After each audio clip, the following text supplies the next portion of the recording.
Hi pumpkins, my name is Caroline Ironwill. I am a certified coach practitioner and professional tarot consultant. And today we are doing an unboxing of the Dog Tarot by Mickey and Daniel Muller. Is it Muller or Mueller? I'm not sure, I'll find out. I love dogs, I'm a dog person. My little dog Merlin is in the backyard sniffing away. He is such a good boy.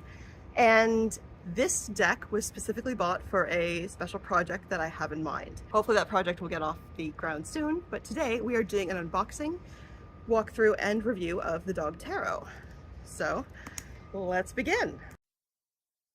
I wanna have all night at the moon. I wanna have all night at the moon.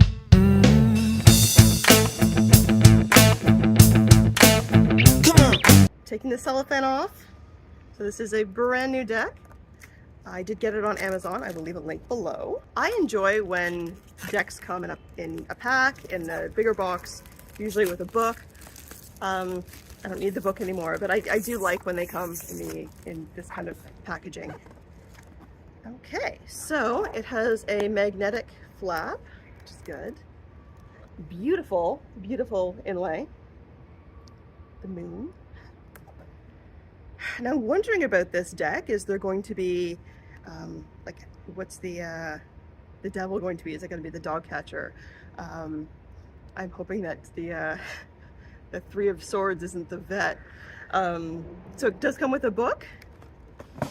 And let's have a look at the book. So there's black and white photos in the book. Oh, good.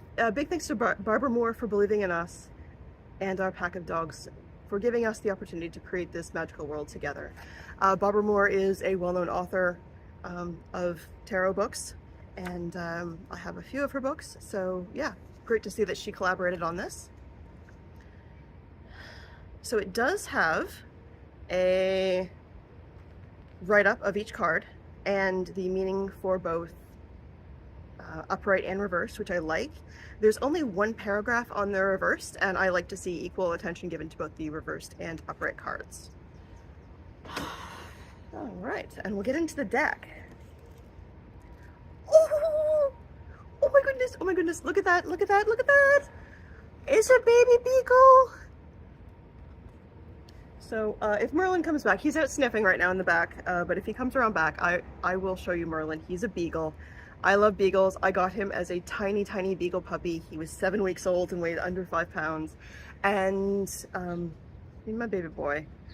So yeah, the fact that under there's a little Beagle puppy that has a stick that's bigger than he is, that reminds me a lot of my Merlin.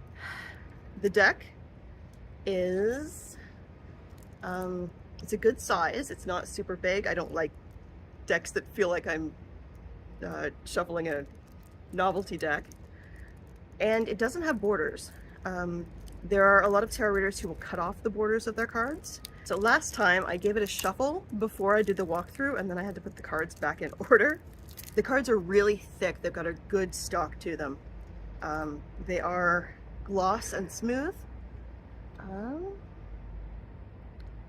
The front of them doesn't have a big gloss on it. It's a semi-gloss. I actually prefer matte, but that's me. Now this I'm kind of not a fan of. So on the back of the cards, there is it looks like a drum and various feathers and fetishes hanging off of it, which is reminiscent of North American culture, North American indigenous culture. I don't know if the authors, if the Mullers or Muellers, I will find out, are indigenous, but that probably doesn't belong on a tarot deck, as tarot is European, and we do want to respect indigenous cultures and not force European traditions onto them. Please pardon the construction noise. They're building new condos. They're I don't know, they have to get their $1 million condo somehow in downtown Toronto. All right, so we're gonna do a flip through now. I'm gonna move my camera. So the first card we have is the Fool, and the Fool is, I forget the breed of this dog. I had a client who had a dog like this named Duke. I love the little butterfly here. we've got a megalith in the background here. It's not Stonehenge, but it's one similar to Stonehenge. And yeah, he's walking down the path, happy-go-lucky. Okay. The mage, we've got a Jack Russell. And he's got the infinity symbol like the traditional Waite-Smith magician has. We also have a collection of representations of the elements. We have a shell with water in it, a feather, an oak leaf, and fire starter. High Priestess. We've got a little Shiba Inu, an amethyst necklace. Again, there are lots of Native American themes in this. I'm not sure how I feel about this. I'm going to have to look at, do some research on the authors to see what their background is, if they're using this legitimately. I'm not saying you can't experiment with other cultures, but I am saying that when another culture has been oppressed, that you should probably try not to make money off of them. The Empress. I've got a little collie, little border collie, I guess. I like the little bucket here, or is it a food dish of sparklies? For the Emperor. Definitely has an emperor feel. The Shaman. Now, you know how I feel about that word. If this is a Native American deck, they certainly should not be using the word shaman. That is a Siberian word. The Lovers. Oh, so cute! And I love the little hagstone here. The Chariot, we've got some huskies. Strength, I was wondering if they were going to do strength as 11 or as 8. They have done it as 8, which is fine. I'm used to doing it as 8. The Waite-Smith deck tends to use strength as 8 and justice as 11. And the Tarot de Marseille tends to do the opposite, as well as the Tarot of Thoth. Hermit. He's standing guard of the cave. The Wheel. I like this. I like how you have the 4 seasons in the wheel. But again, we've got some Native American imagery here. The Seer. So we have the Seer instead of the Hanged Man, which makes sense. Death card, perfect. Anubis. I wasn't sure how they were going to do that. Temperance. We've got, I think it's a poodle at the water. A little waterfall, rainbow. It's gorgeous. Trickster. I believe this is a coyote. Which I mean makes sense that they're using all of the canine world. The Tower. We've got a bunch of dogs. I was wondering how they were going to do this. If it was going to be a dog house that was falling down, but no, they've got a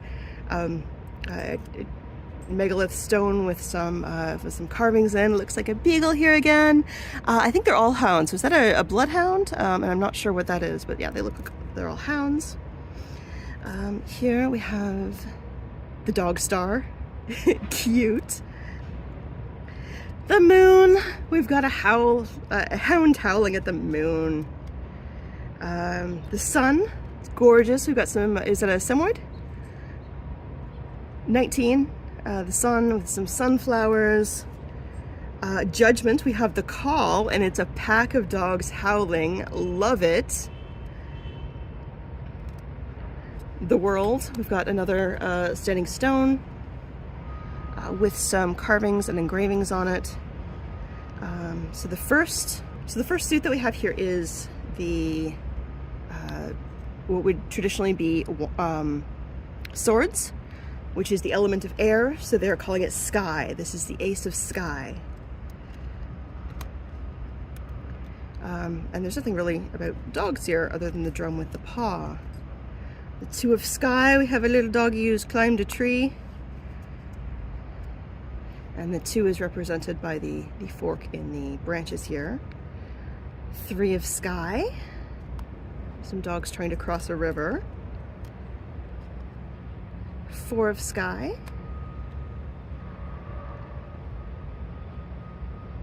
5 of Sky.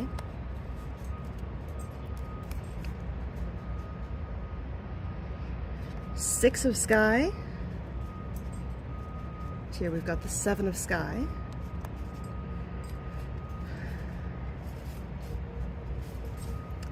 8 of sky. Do we have 1, 2, 3, 4, 5, 6, 7, 8? Yeah, that makes sense. I like this, the 9 of sky. That's really a great representation because this card is often about sleep issues and anxiety and staying up at night and health and worry. We've got the 9 stalactites because it's stalac for ceiling, stalag for ground, G for ground. The 10 of sky looks like a wolf. It's unfortunately been struck by an arrow. Sky puppy! Okay, so the princes are called puppies here. Love it. And I was wondering how they were going to... Yeah, okay. So we've got the guardians are the knights. I was wondering how they were going to handle the queen, if they were going to call her a bitch or if they were going to call her something else. So we are calling her the Sky Alpha Female. So Alpha Female is for queen, and then the alpha male is for king. And that, again, makes sense because, yeah, alpha male and alpha female. The whole concept of alpha male has since been debunked, and the original researchers have redacted their assessment of what they call alpha male and alpha female, but that's a different story. I can link some information to that below. So for cups, which is the element of water, we have the sea. So ace of sea. So perhaps all the aces are just going to have this drum. We have the 2 of sea. This card is often about harmony, so I like that these 2 dogs who are very different are just hanging out. 3 of sea. 3 of sea often is about companionship and connection and revelry. So we've got these 3 dogs playing by the water. The 4 of sea, beautiful. Oh, the cards are sticking together a little bit. Maybe this is just on first. 5 of sea. So I think this might be a brindle Presa-Canarian. I have a friend who actually has a Presa-Canarian dog named Reese who looks very similar to this. The 6 of sea. Beautiful.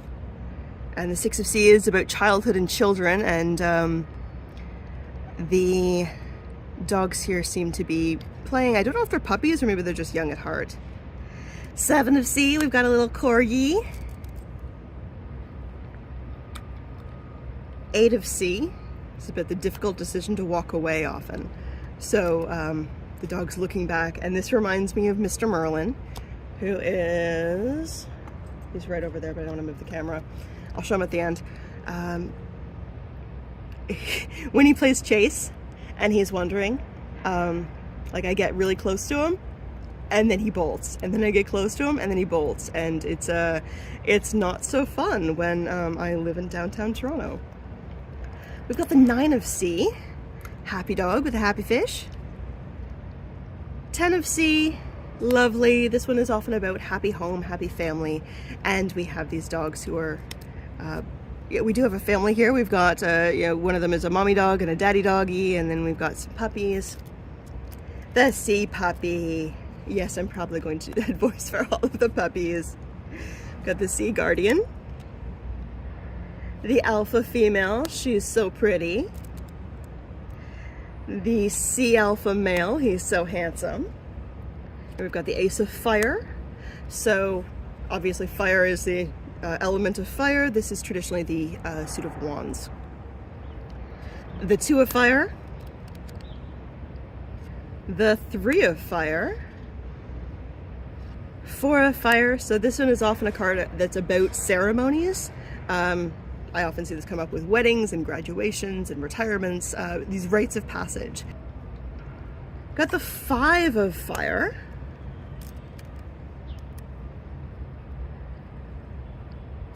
The 6 of fire. That's interesting.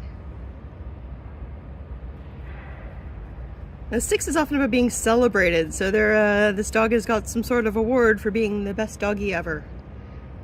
Although I think that award goes to Merlin, I may be a little biased. 7 of fire. That's very representative of the original card, where you have someone who is defending themselves. So this doggy is kind of backed in a corner here. 8 of fire. Got the 9 of fire, and look at the cave paintings. Instead of them being bison, we've got little doggies. 10 of fire. I like that. I like how that's done. Oh my goodness, fire puppy! It's a baby beagle! It's a baby beagle! And Merlin's looking like, what? Where's the baby beagle? Because you're the baby beagle, aren't you, Merlin? This is my favorite card because it looks like my boy when I brought him home. Got the fire guardian. He's jumping over flames. The marriage process sometimes involved jumping over flames, sometimes jumping over a broom, but this is a yeah, I like that connection with the fire and passion. Usually would see aspects of love with the sea, the water. We've got the fire alpha male. Of course, it's a Dalmatian. We've got the ace of earth. So obviously, earth is the element of earth, and this is associated with the pentacles or the coins. We've got the 2 of earth and a sheepdog. The 3 of earth. The 4 of earth. Here we have the 5 of earth. Looking at the 6 of earth here, before I lay it down, I'm going to give a tiny content warning. Dogs do what dogs do, and sometimes that involves being carnivores and hunting. So if you're sensitive to that, give me about 5 seconds. I'm going to lay this card down because it does have some viscera. It's not super graphic. So we have the 6 of earth. This is a pack of dogs hunting, and they've caught a little bunny.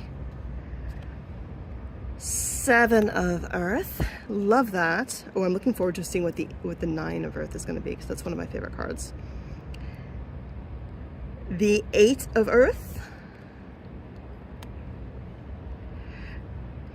I'm not sure how I feel about this image relating to the meaning of the cards. We often see the 8 of earth with hard work and diligence and nose to the grindstone, and kind of like that aspect of diligence, and this dog is more like enjoying the fruits of the labor, which I usually would see as this card, the 9 of earth, but this is pretty. We've got this beautiful Afghan. 9 of earth is really a card of the entrepreneur and being someone who's self-made, who enjoys the wealth that they've created. 10 of earth. Apples are beautiful. Earth puppy. Oh, I love how we got the little fox there, and the fox glove makes sense. Earth guardian. Earth alpha female. Look at the blue eyes on her. And we have the earth alpha male. Gorgeous, gorgeous, gorgeous deck. I'm really glad that I bought it. Overall, I like the deck. It is beautiful. I'm gonna shuffle it. It shuffles really well. It was sticking together on the first walkthrough, but it's not sticking together now. The art is beautiful. I really do like this deck. I wouldn't say love, because I'm not a fan of how the Celtic elements and the Native American elements were just kind of slammed together. It feels incohesive. Not really liking the use of the word shaman. Shaman isn't a swear word, but it is. It does belong in the Siberian Tunisian culture. I will leave a link to my video on why I don't use the word shaman, and why maybe you should stop using it as well. But otherwise, this is a beautiful deck. It shuffles really well. It turns really well. It's really sturdy. I will be using this for an upcoming project, which you will see. I have a little more work to do on this project, but I wanted to do the unboxing first. You will love this project. Please do subscribe, because this project with the dog tarot is going to be amazing, and I really hope that you can be a part of it. If you would like to book a private reading with me, you can do so through my website, www.carolineiowa.com. Just click on book a reading. Please do like, subscribe, and share. And I will see you later. Have a fantastic day, pumpkins, and may you pray with a good fire. Bye, pumpkins.